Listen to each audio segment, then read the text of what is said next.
E já de volta com o nosso programa Vida e Saúde. Muito obrigado por estar conosco. Vamos participar, ligue, o programa é seu. Hoje estamos falando sobre alimentação de fim de ano, minha gente. Como passar essas festas se divertindo, confraternizando, em família, mas sem exageros que possam levar a consequências piores lá na frente, viu? Conosco aqui Edna Sakamoto, nutricionista clínica funcional, que aceitou nosso convite, está aqui esclarecendo tudo sobre esta realidade aí, né? Edna, recebi aqui um e-mail que veio lá da dona Ondina Perino. Um beijo para a senhora, dona. Deus abençoe. Ela está nos acompanhando, né? Ela está dizendo que o programa está maravilhoso, a senhora explica muito bem, está adorando o programa. Ela falou assim que esse sorvete de banana que a doutora indicou, deu essa receita, eu já fiz, diz ela assim. Ela tem um montão de maneiras de se fazer, basta criatividade, né? É uma delícia, né? Meu cardápio de Natal vai ser um alpiste, ela falou assim, brincando assim, para não exagerar. Mas assim, ou seja, é usar a criatividade, né? Aí, aproveitando a carona da nossa queridíssima amiga dona Ondina, um beijo para a senhora, para o senhor João, que Deus abençoe. É usar de a criatividade, né, doutora? É verdade. Um beijo para a dona Ondina. E, sem dúvida, esse sorvete que eu dei o exemplo pode ser feito batido com morango. Você pode fazer morango congelado, banana congelada. Pode usar banana com chocolate, com cacau em pó. Aí ele vai ficar com uma cara de sorvete de chocolate. Pode fazer, então, aquela banana congelada com a canela, para quem tem que controlar o diabetes. Então, basta realmente usar a criatividade, como nós vimos, aquele bolo de melancia, por exemplo. Com uma que cobertura cara é aquela de que bolo, estava lá em cima daquele bolo lá? Provavelmente um creme, né? Creme. Provavelmente um creme. Mas um creme não adianta, não é um calórico, né, doutora? Existem maneiras de fazer um creme, né, saudável. Ok. Você pode fazer um creme batido com leite de coco, por exemplo, Ok. né, que vai dar aquela textura de chantilly, porém com menor aporte de gordura saturada, né, e com sabor também interessante. Que maravilha. Vamos a mais uma participação aqui por e-mail. É a nossa amiga Tatiana, ela é de Brasília. Obrigado, Tatiana, que Deus abençoe, um beijo no seu coração. Olá, Frei, parabéns pelo programa, está dizendo ela. Gostaria de saber o que se alimentar, pois quando eu faço ingestão de comida, eu incho. Aquela sensação de empachamento, pergunta nossa amiga Tatiana de Brasília, doutora. Tatiana, a primeira coisa é evitar o excesso, mas quando a gente fica com aquela sensação de estar estufada, parece que não digeriu e fica com o abdômen estendido, tudo começa com uma mastigação mais adequada da alimentação. Então, comer mais devagar, mastigar bem os alimentos vai facilitar o trabalho para o seu estômago, né? Que vai ter que produzir, então, aquelas enzimas digestivas e vai processar aquele alimento. Okay. E algumas dicas que a gente dá, Fri, para quem tem essa dificuldade, fica com aquela sensação de empachamento, de distensão, é usar, por exemplo, um chazinho de hortelã gelado, um pouquinho só, tipo uns 100 ml depois da refeição, ou então, ao longo do dia, fazer um suco com limão ou com abacaxi batido com hortelã fresca, né? Porque a hortelã ajuda na digestão, o abacaxi, ele tem uma enzima chamada bromelina que ajuda a quebrar também um pouquinho, digerir melhor proteínas e gorduras. Então, é interessante, ao longo do dia, usar como um lanche ou como uma refeição intermediária, esse tipo de suco. O nosso amigo Paulo Rogério de Moraes, obrigado, Paulo, ele que é de Campinas acompanhando o programa, muito obrigado, Paulo. Ele tem 36 anos e é aqui de Campinas. Faz alguns meses que descobriu que tem gordura no fígado, famosa esteatose, num estágio bem avançado.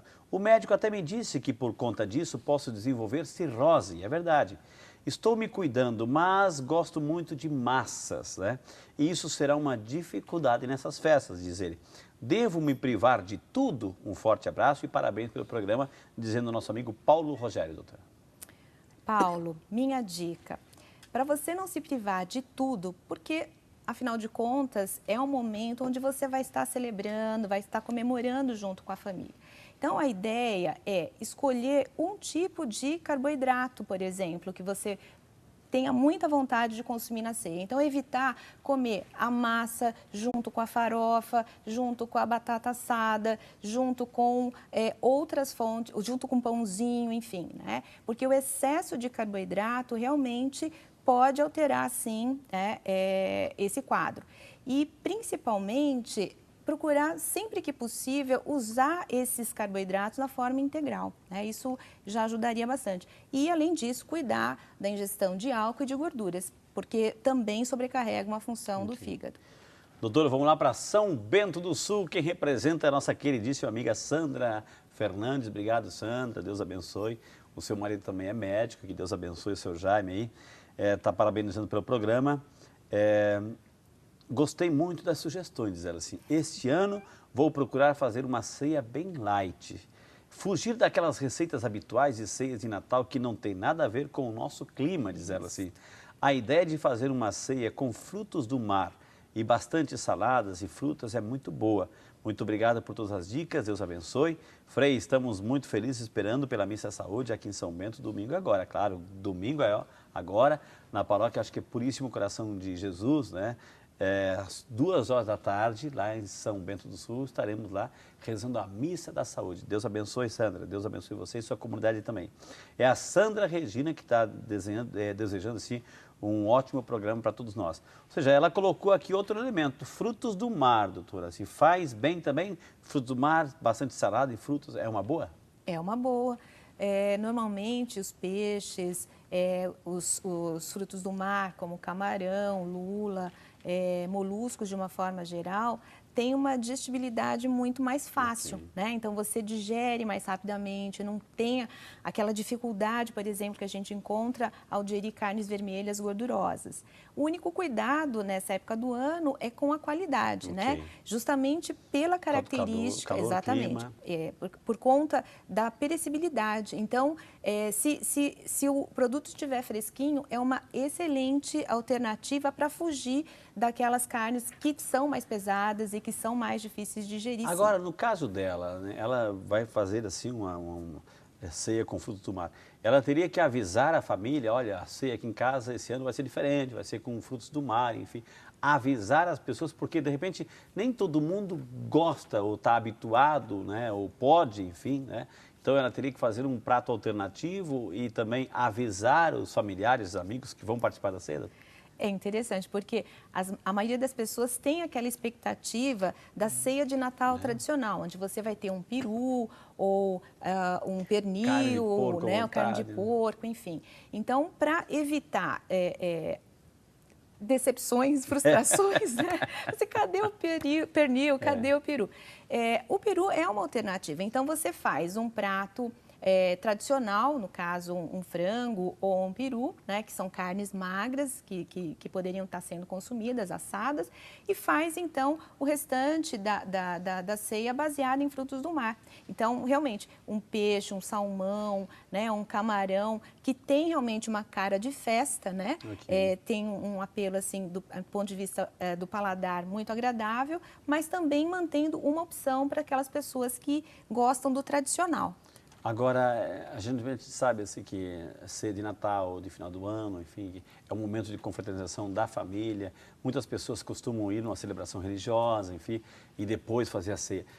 Comer bem tarde faz bem, e se comer tarde, eu tenho que comer pouco, né?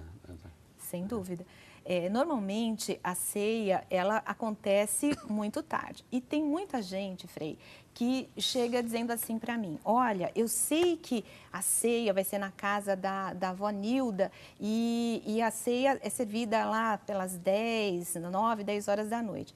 Então, como eu quero comer tudo, eu passo o dia inteiro em jejum, economizando, né, as calorias. E essa errado, né? Exatamente, esse é o maior equívoco. Então, justamente porque a ceia acontece num horário que é fora da nossa rotina, o ideal é manter a alimentação regrada do mesmo jeito ao longo do dia. Ou seja, fazer então um café da manhã normal, faz o seu almoço, faz um lanche à tarde, come alguma coisinha antes de ir para a ceia. Porque se você for comer uma quantidade muito grande. Um boi lá, um carneiro, um porco inteiro. Às 10, 11 horas e depois você vai dormir, há uma grande chance, então, de você ter desconforto, né? Ok. De ter uma azia, de não conseguir dormir porque está com desconforto, com dor. Então, o cuidado é realmente evitar o excesso, porque esse horário já não é um horário, assim, que você vai conseguir digerir e processar aquela quantidade excessiva. E aquela que é a pessoa que já vai nessas festas sabendo que vai comer um boi inteiro, mas leva na bolsinha lá aqueles famosos efervescentes ou algum remédio para o fígado e para dar uma disfarçada assim. Não está agindo, tá. A intenção é boa, mas a forma é correta. Não é correta, né, doutora? O ideal seria não ter que lançar mão precisar disso, desses né? artifícios, né? Porque tudo é equilíbrio. Então, como eu disse, eu vou comer um pouquinho de cada coisa, eu vou experimentar um pouquinho de cada coisa, mas eu não preciso comer até passar mal a ponto de ter que precisar usar um antiácido ou alguma coisa que vai ter que aliviar aquele desconforto momentâneo, né?